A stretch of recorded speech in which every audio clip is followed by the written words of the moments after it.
already told you before, but I'm going to say it again because I don't know, it feels like this is the first time everybody's here all at once because the classes is normally this big. But anyway, okay, the department exam is a test that you all must take. All Comp 1 students have to take the department exam. Not just y'all, not just my classes, all Comp 1 classes throughout the entire APC. And the department exam is given in the testing center, which is in this building, down the main hallway, and then take a right, and you'll see a door that says testing control. That's where you will take the exam. The exam is a handwritten essay exam, okay?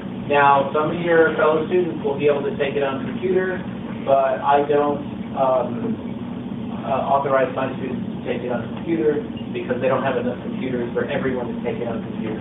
And I figure if everybody can't do it, then nobody should do it. So until they get a larger selection, I don't want to go that way yet.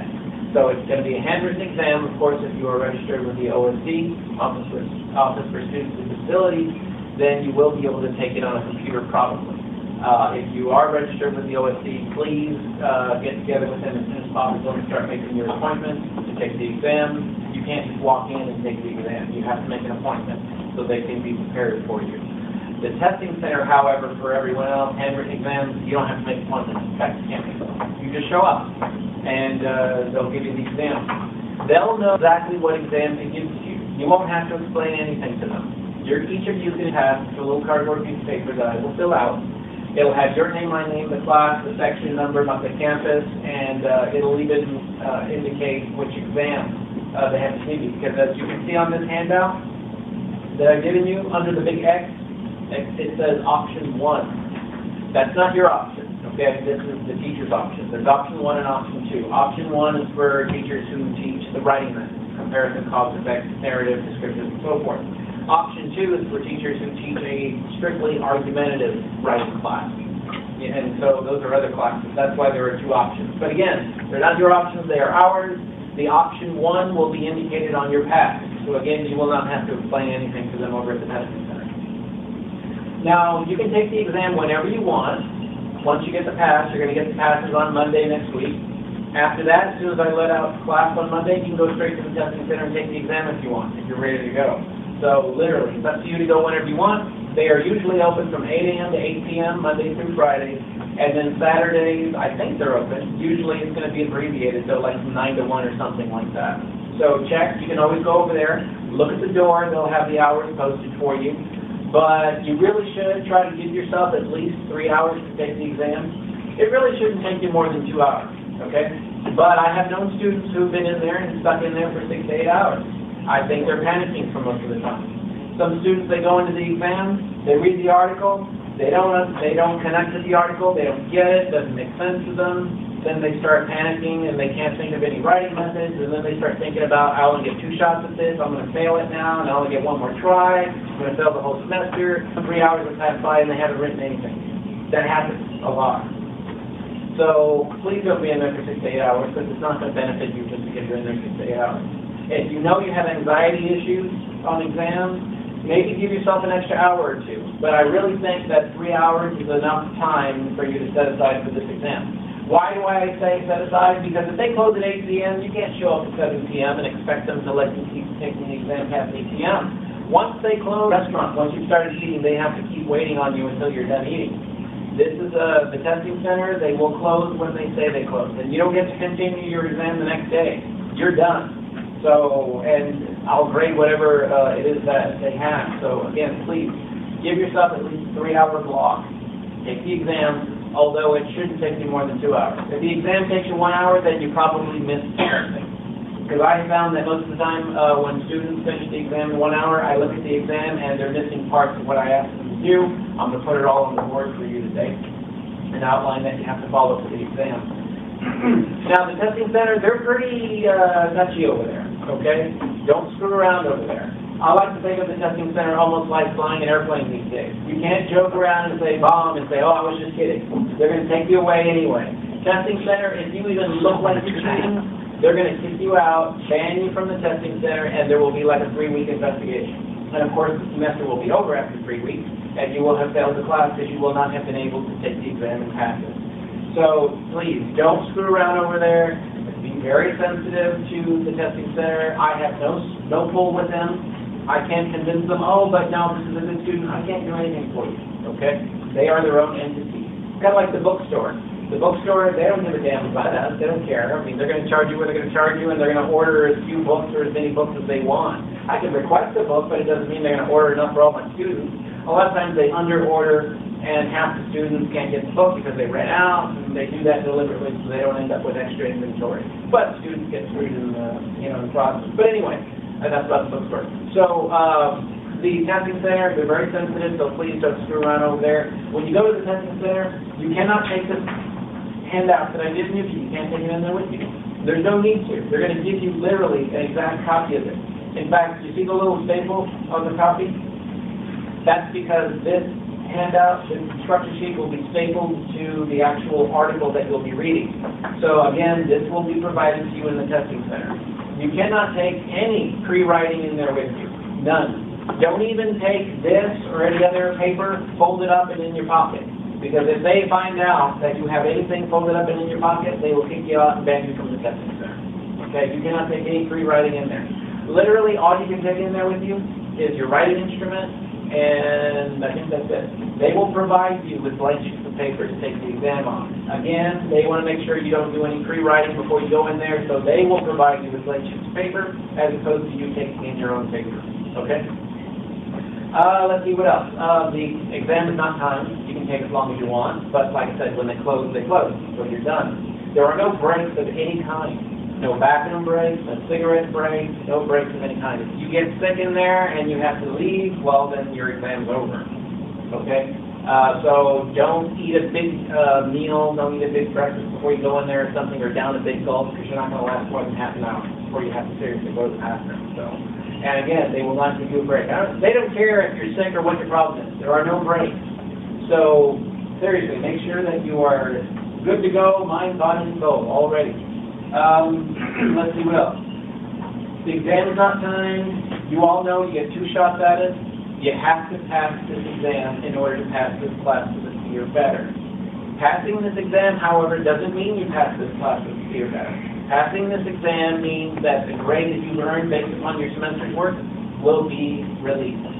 So if your semester average is a D, after you pass the department exam, you'll get your D. If you get a B or an A based upon your semester average, you'll get your B or A once you pass the exam. The exam has no numeric value. If you're counting on the exam to boost your grade, well, then you're out of luck, because the exam will not boost anything, okay? So please keep that in mind. Now, on the exam, it's graded pass, no pass. Okay, and that's it. I don't give the exam an A, a B, or a C grade. But in case you're curious, what I'm looking for really is C- quality. So the bar is kind of lowered on the department exam, okay? All we're looking for is C-. If you barely squeak by and you barely pass it, that's okay. If your semester average is an A, you'll still grade, okay? Like that driving test. It doesn't matter if you get a 70 or a 90, you still get your license and you get the same privileges everybody else does. You may get bragging rights, but who cares? Anything, if I got a 70 and my friend got a 90, then you're an idiot. You probably studied your ass off, and I got a 70 and didn't study at all, and I get the same privileges as you do. But anyway, that's how the department exam works. Now, I grade the exams. Nobody else grades them. I grade them. So you can feel comfortable that what I'm telling you today is what you need to do. All right? And don't worry about somebody else getting hold of it. What else? Not only can you not take anything into the testing center, except your writing instrument, but you also can't take anything out. So if you write a personal note to your boyfriend or girlfriend or significant other or whatever it is you've got in your life, or you draw a little dirty picture, or you write a dirty limerick or whatever, it's coming to me, okay? You don't get to keep it. You cannot take it out of the testing center. I'm telling you this because I've had students in the past write stuff that they didn't think was going to be picked up, and it was, and it made it way to me. This one student, she wrote a very personal and provocative letter to her boyfriend, and she was horrified when they took it up, and she sent me an email ahead of time saying, please don't read it. I'm embarrassed, and I said, okay, I won't read it. When I got the exam, I read it because I thought it was the exam. So, it was an essay. It looked like the exam, and I got halfway. I was like, okay, what's happening? So, be very aware of that. Then I had another student, he was drawing dirty little pictures, you know, on a separate sheet of paper. I guess he was bored, and it made his way of me as well. So, again, keep in mind, you cannot take anything out of there with you. Anything you write on, they will bring it to me. Okay? So, having said that, if you're one of those people who likes to write the exam and then you like to, you know, write it again because that was a draft, please put draft on the top of one and final copy on the top of the other so I know which one I'm supposed to grade. Okay? So please do that. Do not on your exam circle a paragraph, draw an arrow to the previous page, and then have one there circled and an arrow going to the following page. Don't do that like that. Yeah, just rewrite it. If it's that messed up, just rewrite it. Okay? Now, as far as format goes, don't worry about it. There are no format issues on the department exam, except it has to be 4 paragraphs. I'm going to give you the outline that you have to follow, but I mean, don't worry about double spacing, don't worry about your name and the page number, don't worry about a title, don't worry about any of that stuff. Just write the essay and follow the outline that I'm going to give you today, okay? There is no works cited page or parenthetical citations in this exam either. You do have to quote stuff. You've got to take stuff from the article and quote it and use it in your essay, but you won't be doing any parenthetical citations or anything like that, okay? When you finish the exam, send me an email. Remember, it says so on that handout that I gave you last time, the Comp 1 Note handout. Send me an email to my Yahoo address telling me that you finished the exam and you'd like to know how you did. And that email is important because it tells me 2 things. It tells me, 1, I need to go pick up your exam in the testing center, and it tells me I need to grade it and respond to your email. So please send me that email within an hour of finishing the exam. And also, please don't forget, and I explained this last time, I'm here on Monday and Wednesday. If you take the exam on Thursday, I probably won't get it until the following Monday, okay? Unless I go to a bar nearby or a restaurant or something, you know, then I'll probably swing by and pick up whatever exams are here. I've done that before, you know, a couple of decent bars in the area, you know. And I'll swing by, this place is filled, and I'll pick up whatever they know. But otherwise, like I said, if it's not, I mean, if you take it after Wednesday, Thursday, or Friday, or Saturday, I'm not going to get it until the following Monday, probably. Yeah. How long does it take you to grade them? Usually, maybe 15 minutes, 20 minutes. Oh, okay. So when I get it, I'll have it graded that same day, for sure. So that's when you'll get the email response.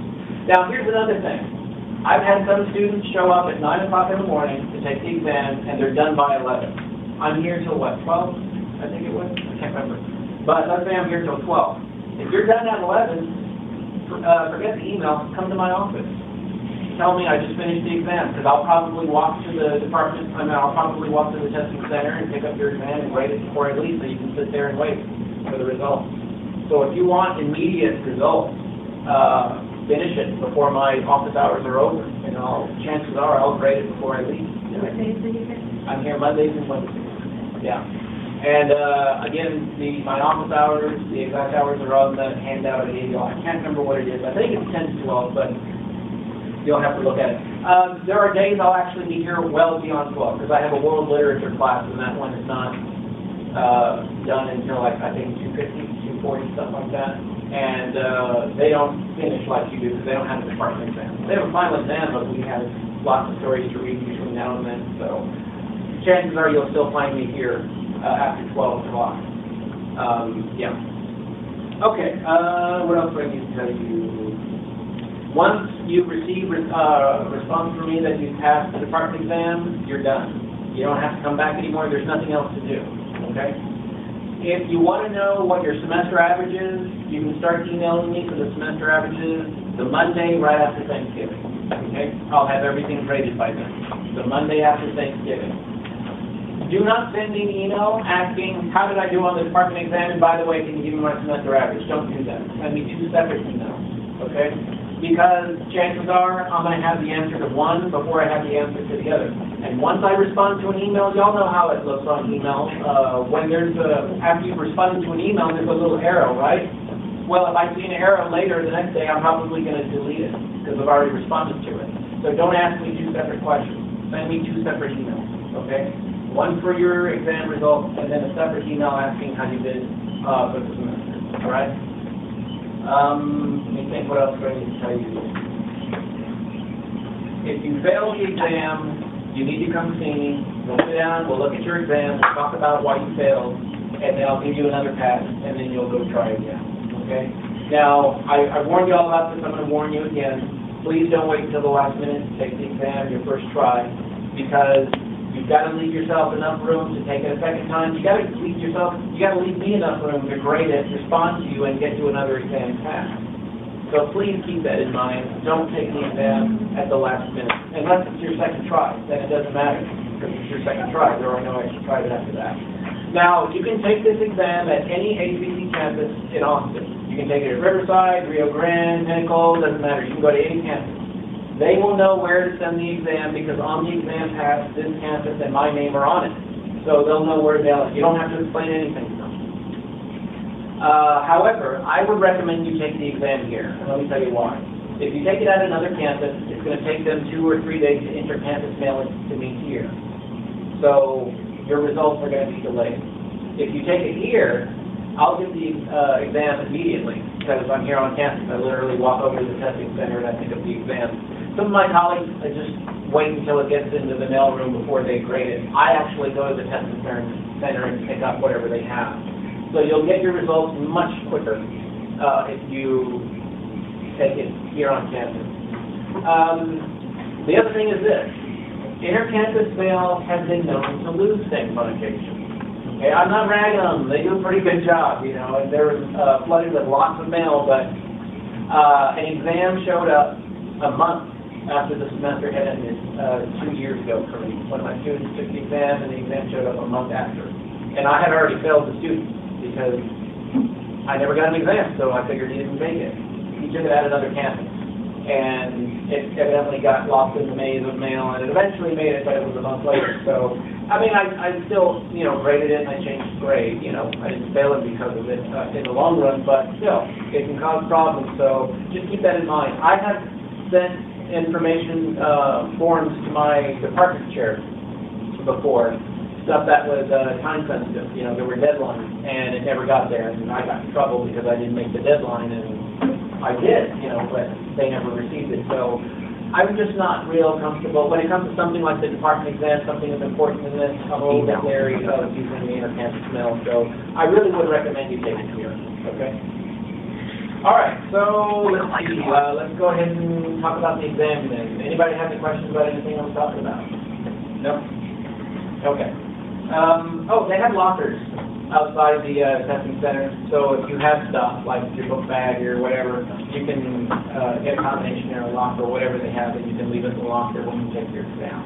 Because, like I said before, they won't want you to take anything in there with you. Oh, there's usually a dictionary at the front of the room where everyone's taking the exam.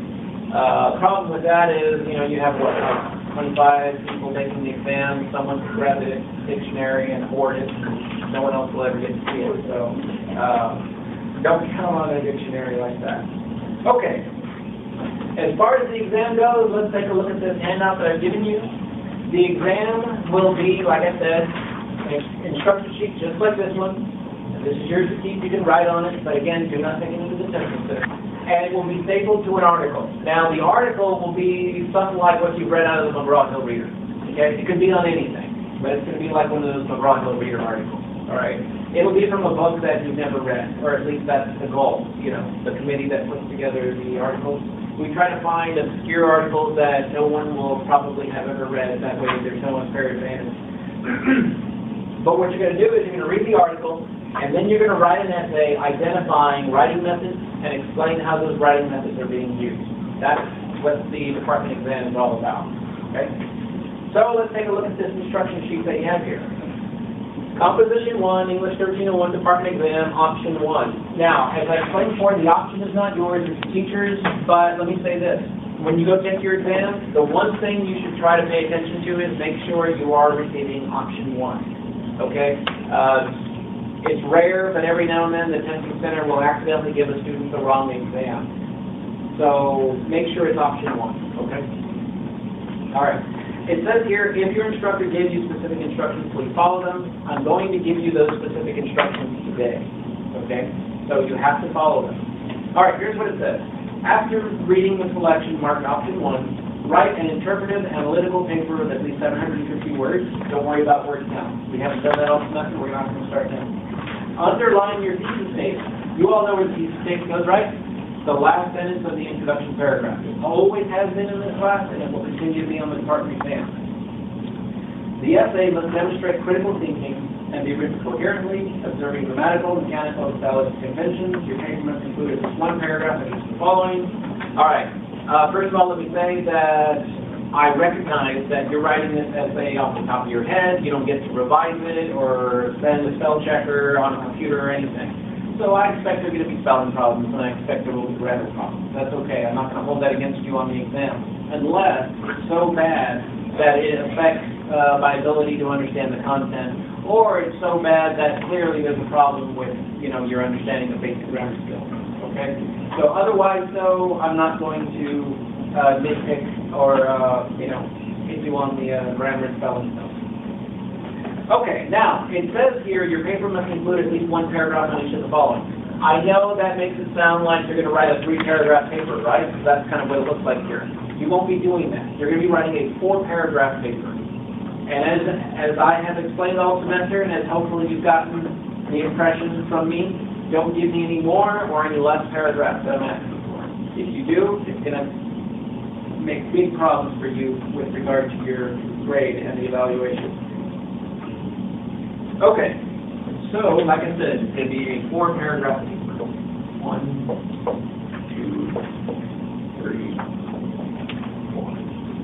Okay, let's look at summary. It says, mention the author and the title of the essay, and then provide a brief summary of the author's key points. Include an interpretation of the author's main point, which may be presented either directly or indirectly in the author's work. Basically, this is the introduction paragraph. Okay? And what do? You just summarize the article. You start with the author's name and the name of the article, and then you summarize the article in about 5 sentences. Okay? That's all you do. And you end it with a thesis statement.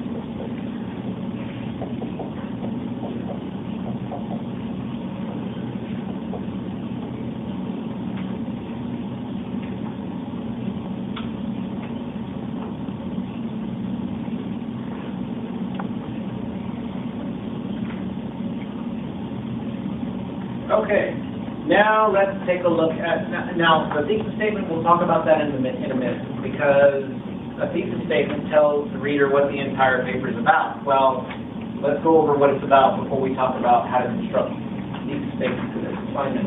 All right, analysis. The paper needs to include a discussion of the author's rhetorical purpose and methods of organization. Some examples of purpose are expressive, referential, informative, interpretive, persuasive, and literary.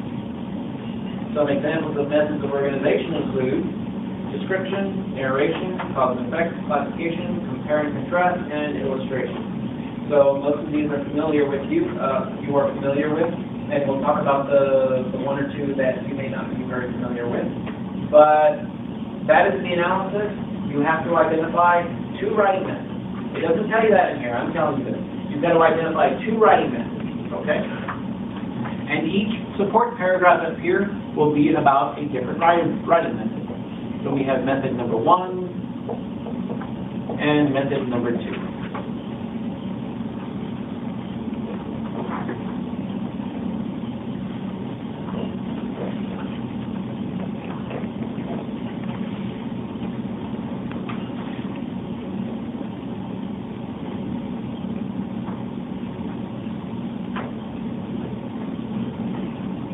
Okay, now let's look at evaluation here on the handout. Applying established criteria for what constitutes a successful, expressive, referential, persuasive, or literary essay, discuss 2 to 3 specific ways in which the essay is or is not successful. Also discuss whether the chosen methods of organization are effective or not and why. Basically, what you're going to do is explain to me whether or not you think the author did a good job as a writer. Okay? That's what the evaluation is. Now, the evaluations go at the end of each support paragraph. So there are 2 evaluations. Do not break the evaluations off into their own paragraphs. They should be part of the method paragraph.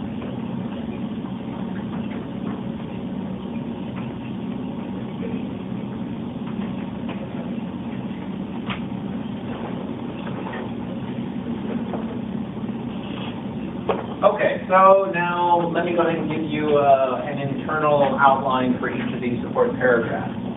You start with the topic statement, of course.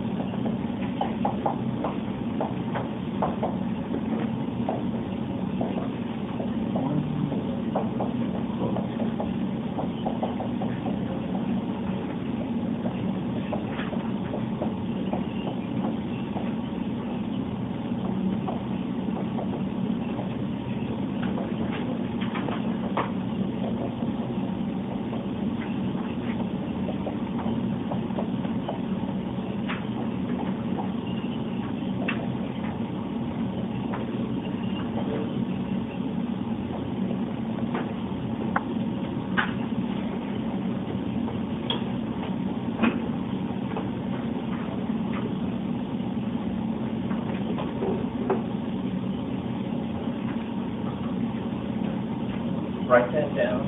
Important stuff. So there's 2 clients in each paragraph. Exactly. All of that goes in one support paragraph. And then you do it all over again for the second support paragraph.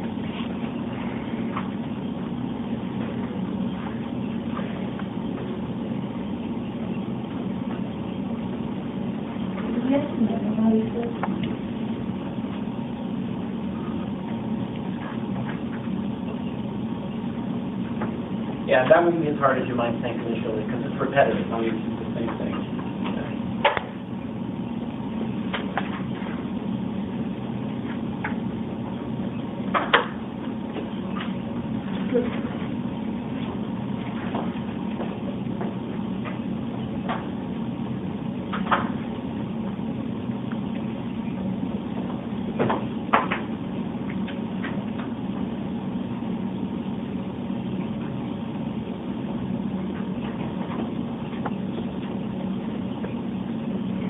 Okay, there are 2 writing methods that you have to identify for this department exam. So let's just say, for example, you're identifying comparison and description.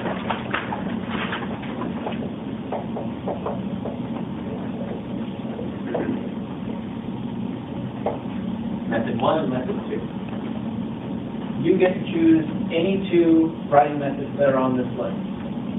Again, description, narration, cause and effect, classification, comparing, contrast, and illustration. For this particular example, we're choosing comparison and description. Yeah. Are there going to be all the methods on there, or may it be like focused? Chances are there will be 3 or 4 writing methods.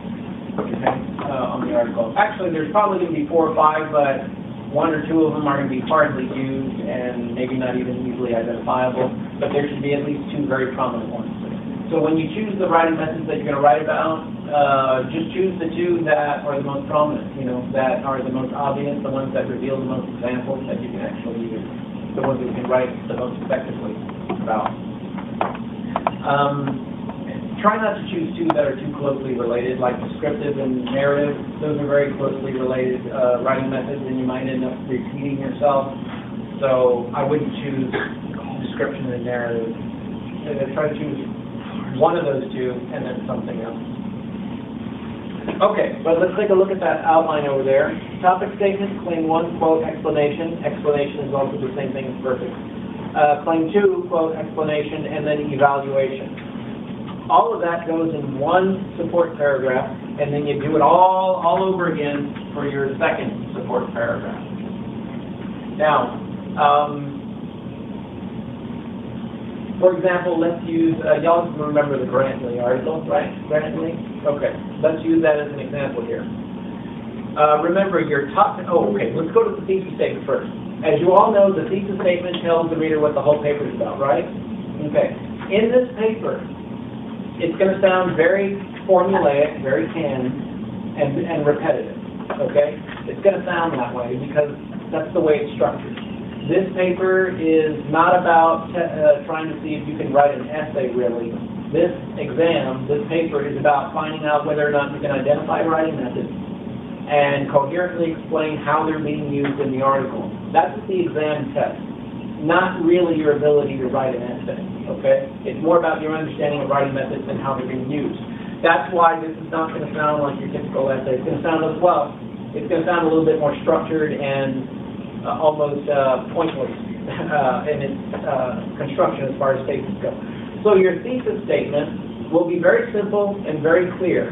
Your thesis statement must identify the two writing methods that you're going to be discussing in this paper. First of all, never write I. Never refer to yourself in this paper. Do not refer to yourself in this paper. If you must refer to yourself, do it in an indirect way. Say the reader. Okay? Don't say I. Say the reader. But never use the word I.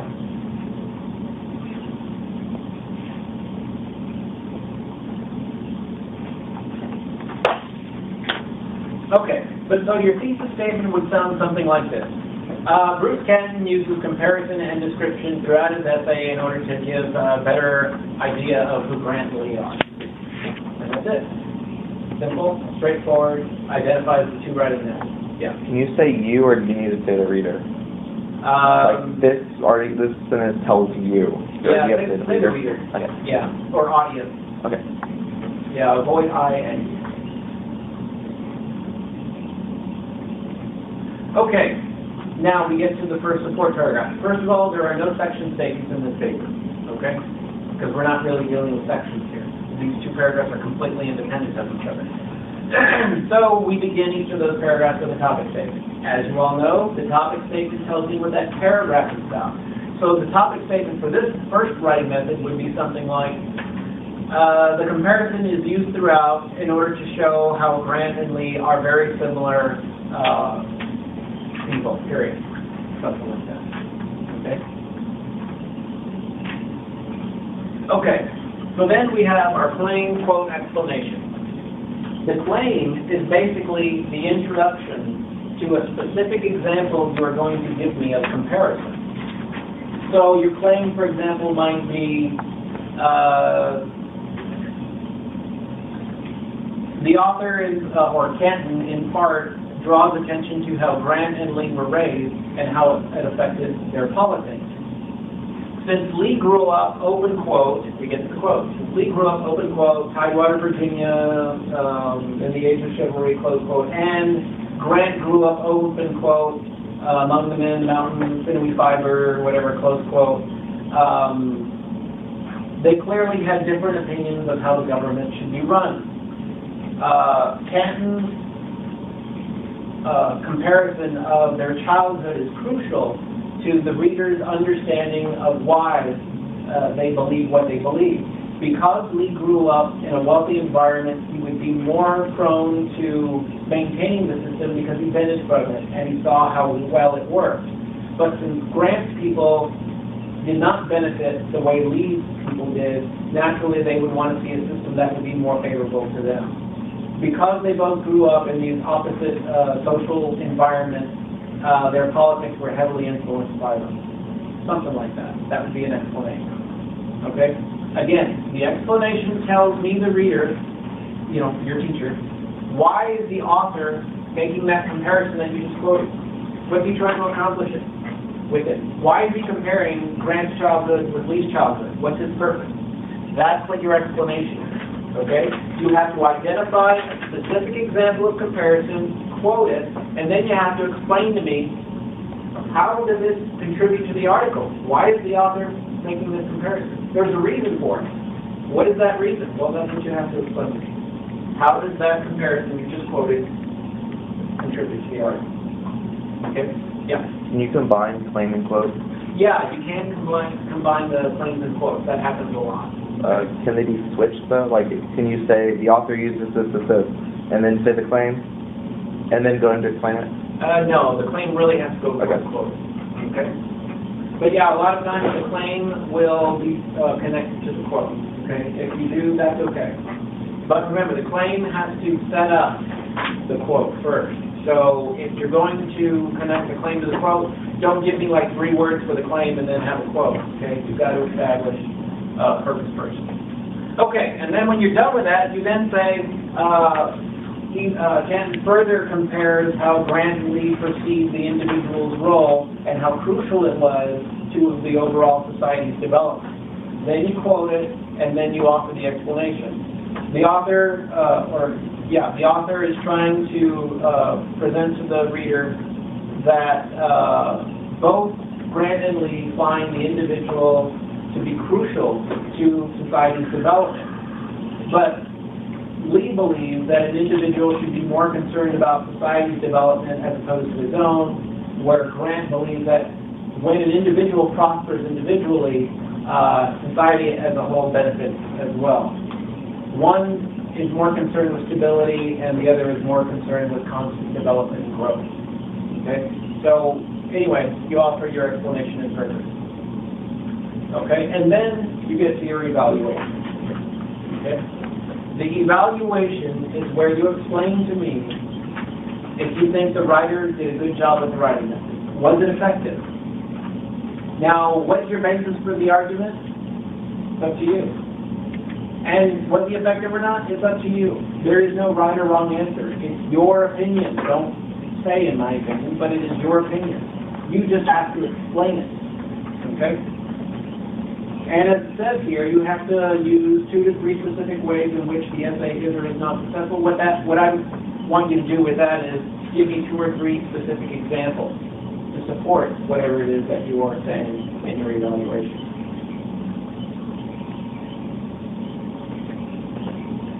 Now, let me give you an idea of how the evaluation works. We had an article one year on the department exam where the article was about comparing rat bites with children's bites. Okay? So basically the article is comparing rats to kids. And a lot of students were kind of offended by the article. I guess they like kids. I thought it was great. I guess that's because I don't like kids much. But anyway, I thought the article was brilliant in its provocation. It gets you to think, and it was pretty clever. And it was slightly satire. It wasn't intended to be, but it was slightly satire. You know, it's kind of funny. But anyway, the article compared when children and rats bite and what motivates them. Okay? And so the author compared a lot of, situations where children bite and a lot of situations where rats bite and how they're similarly motivated and how their bites are also very similar in the damage that they cause and the teeth marks and the impressions they leave. Anyway, it was quite an interesting article. One student who wrote the evaluation said she was completely offended by the author comparing rats to children. She loves children. She thought the idea was very offensive. The problem was that's what her evaluation was all about. It was all about her being offended by it. That's not a really good reason to say that the author's writing method was not effective. If anything, it was effective because she got outraged, she got pissed off. What you have to do is you have to have more of a basis for your argument. I had another student who was also offended, but her argument was the writer did a poor job with writing method because he did not account for human beings' emotional reasons for biting. And she explained by using many examples in his article how he kept comparing rat bites to children bites and their motivation based upon fear and instinct. And she was saying in her explanation of her evaluation that he did not account for all the other emotional reasons why children bite. Because human beings have reasoning, behind what we do, and we have emotion behind what we do. Rats bite strictly for survival, fear, and instinct, and that's it. Human beings bite because they're pissed off at you. They bite because they're being playful. They have all kinds of reasons. And she identified some of his examples and explained how clearly these examples were not about instinct. They were about emotional provocation. So it was a really good evaluation. Again, your basis for why you say the author did a good job or a bad job with the writing method is purely up to you. But there has to be some real reason that you can explain to me why you think it was good or bad. It can't just be about your emotional response to it. There's got to be something behind that emotional response that you can explain. Okay? All right, another one that I thought was really good. There was an article I think it was about 4 years ago now. I keep thinking it was just like a year or two ago, but time flies. It was probably about 4 years ago. And it was a really good one. The article talked about contemporary pop music, top 40, compared to top 40 music of the 1960s. And the article was basically saying that today's music is disposable. There's nothing deep about it.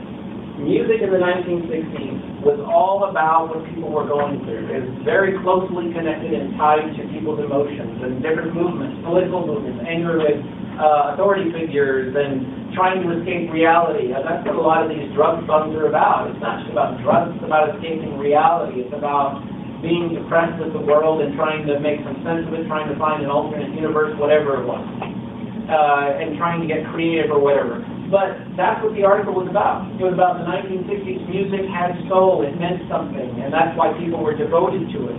And that's why we look back and we say there are a bunch of classics from the 1960s because they have longevity, because they mean something.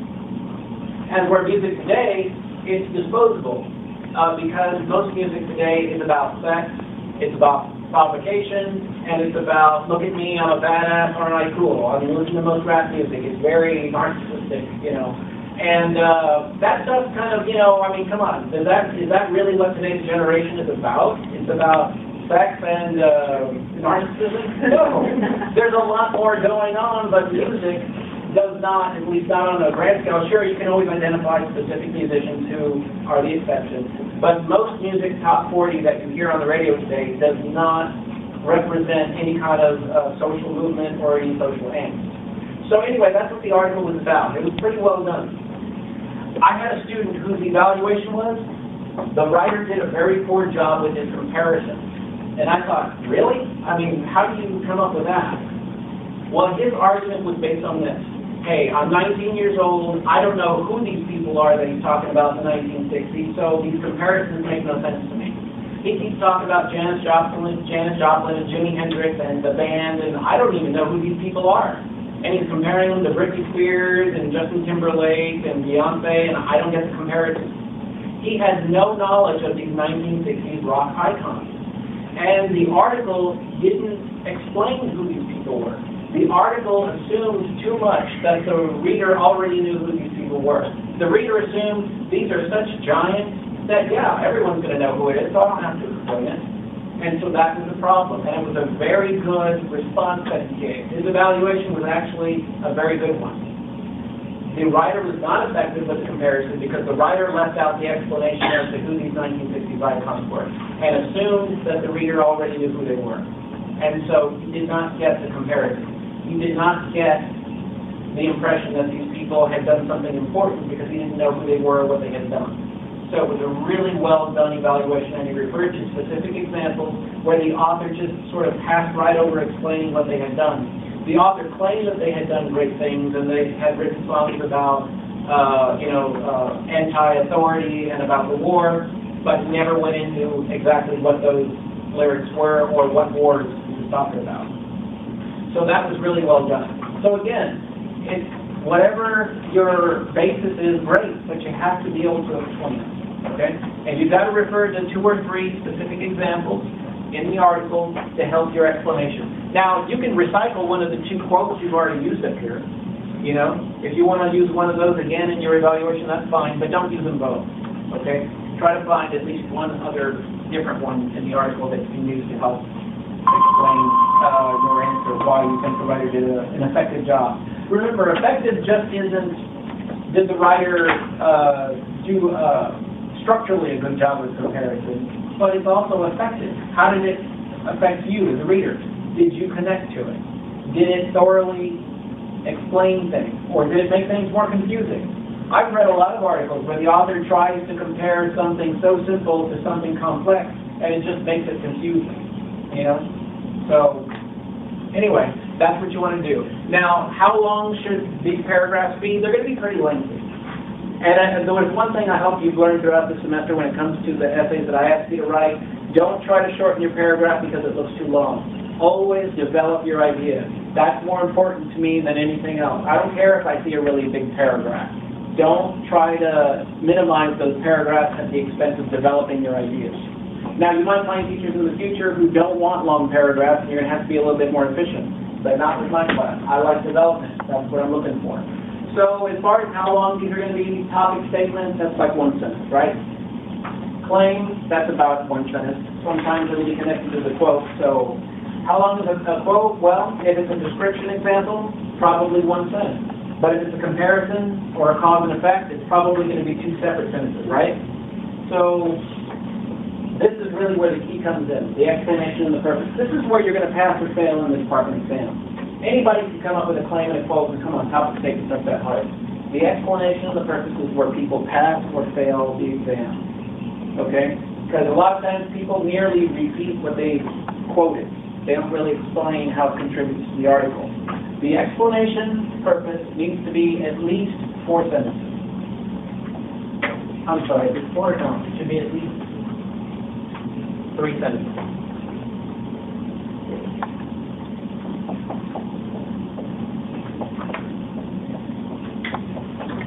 Okay? At least 3.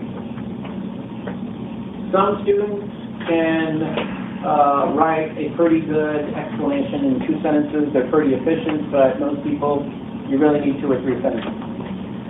Same thing with the other explanation. The evaluation, it's going to be at least 5 sentences.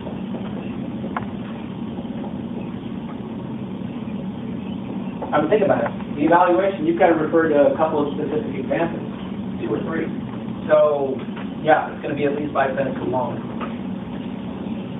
Now, these are not minimum. These are at least. So, you know, they'll probably be longer, but those are the minimum.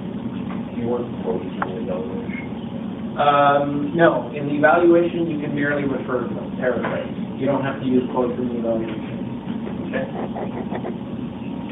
All right, now, when you use quotes throughout the rest of it, like I said before, no parenthetical citations are necessary, no signal phrases are necessary.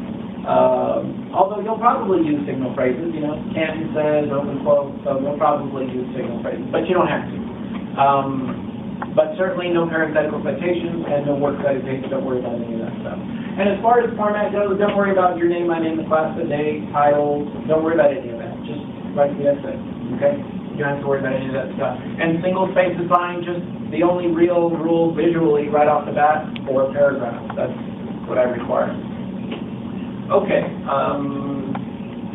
yeah, all right, so then we get to the conclusion. Honestly, by the time we get to the conclusion, your hand's probably going to be sore. You're going to be thinking about other stuff you want to get out of there you don't want to do anymore. And honestly, when I grade these exams, by the time I get to the conclusion, I'm not going to care, okay? I probably won't even read it, to tell you the truth. The conclusion is the least important thing to me. But there has to be a conclusion. You have to have a conclusion. Why? Because the department requires it. And next year we take all the department exams and we put them in a big pool and everybody reads them just to make sure everyone's doing what they're supposed to be doing. So we do keep tabs on, you know, we could have a rogue teacher not doing things correctly. Can we write a paragraph on how awesome you are? No, well, I would say I had a student do that one time, but it was all satire.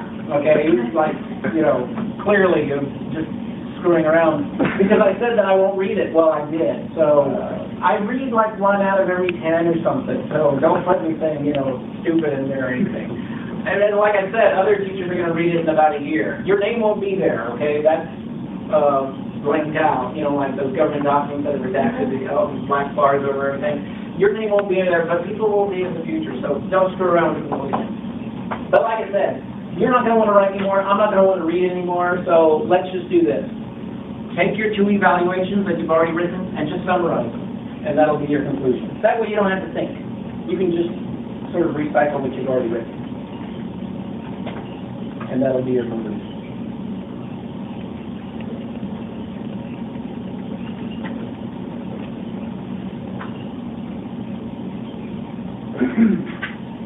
Okay, so let's take a look at the handout again.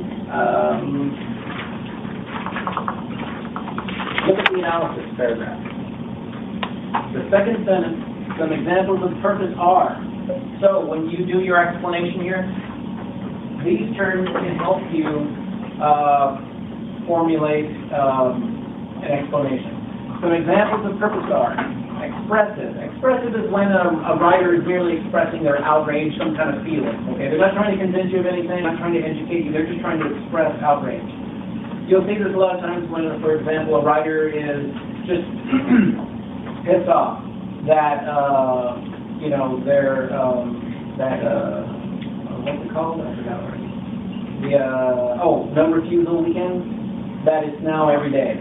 Okay, no refusal is every day now. They're not doing that here. They're doing it in San Antonio. But anyway, that would be like if an author was just pissed off and expressing how pissed off he is about that. That would be expressive. He's merely expressing a feeling, you know, happiness with something or anger or whatever. That's expressive. It's usually filled with hyperbole, usually very evident. Referential is when an author is referring to outside sources or experts. Okay, think of it like a research paper. When you're referring to experts or other outside statistics or something to support, that's referential. Persuasive, you all know what that is. In parentheses, informative, that's when a writer is merely trying to inform you of something. I mentioned this earlier in the semester. It's like those pamphlets you get at the hospital on cancer. It's not trying to argue that cancer is bad. It's just informing you of what cancer is. It's strictly information, and that's all it is. And then literary, that's when you're most likely not going to see in the department exam, but literary is when they're analyzing literature. Okay? You might see something like that. One year we had an article about the writer was writing about John Grisham as a writer and what his stories were and what a great writer he was. So literary was in that one, but otherwise it's kind of rare.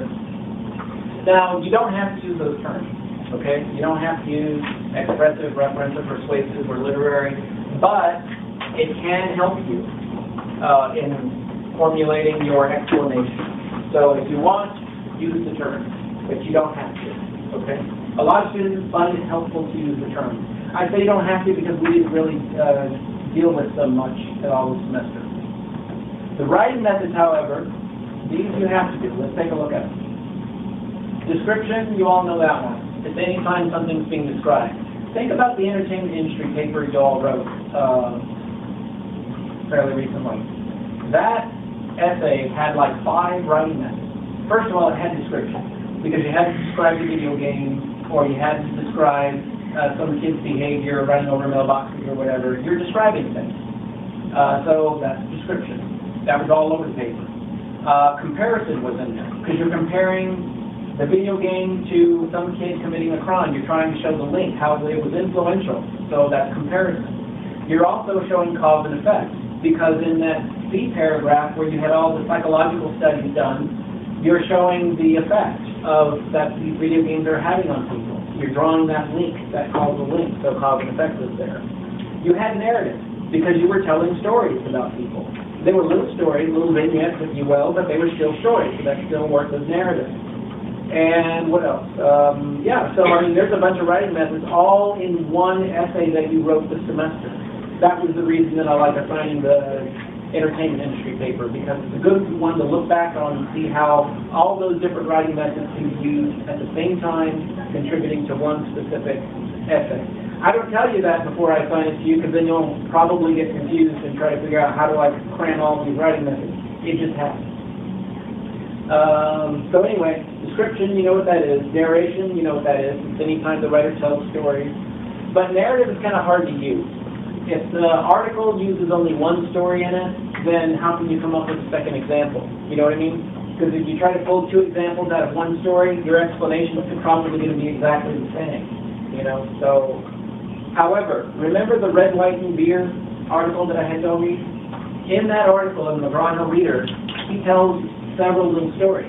Remember the one he talks about how they're so drunk when they're building a house, they push the wall and it goes over and hits down on the other side? Okay, that's a little narrative. That's one little story. There were like 2 others in there. That is like the perfect article where you can use narrative as one of your writing methods, because it uses more than one little story, and you can explain why he's telling those stories. I mean, those were great usages for writing methods, because you can easily explain he's writing those stories to mock the sort of beer and patriotism, you know, the manly thing to do, you know, get drunk and then go do something, you know, and being confident with it. Let's see what else. Cause and effect, you know that one. Anytime the writer is trying to draw a causal link, basically say, here's what's happening and here's the result, and, you know, causal link. Classification, you've done classification whether you're aware of it or not. Classification is when you organize your paragraphs according to like topics. The entertainment industry paper was classification, because you had all the video games talked about in one paragraph, all the music lyrics talked about in another paragraph. You You had psychological studies in another paragraph. So everything is organized according to life topics. Now, most essays are going to be that way, because that's how you traditionally structure essays, based according to life topics. So that's what, that's what classification is. Think of it as classification as categorizing. Compare and contrast, you know that one, and then illustration. Illustration is so general, so generic, that I would not really encourage you to use it unless you can't come up with anything else. Because basically think of it this way. You tell a story. Why? Well, to illustrate a point. You know, you're creating an analogy, a comparison. Why? To illustrate a point. So illustration is so generic and so general that really everything else fits underneath it. So I wouldn't really use it unless you just can't figure anything out. There is a more specific definition to illustration, but it's not in your book, and so we won't be able to. There's one more writing method I'm going to give you. You can go ahead and write it down. This will not be on the exam instruction sheet, obviously, but it is one more writing method that you can use if you know it. And we didn't go over it at all, but it's very self-explanatory. It's a simple concept. Process. Process essay. Process test. Now, what is process? Well, that's literally when the writer is telling you how to do something, step by step. Okay?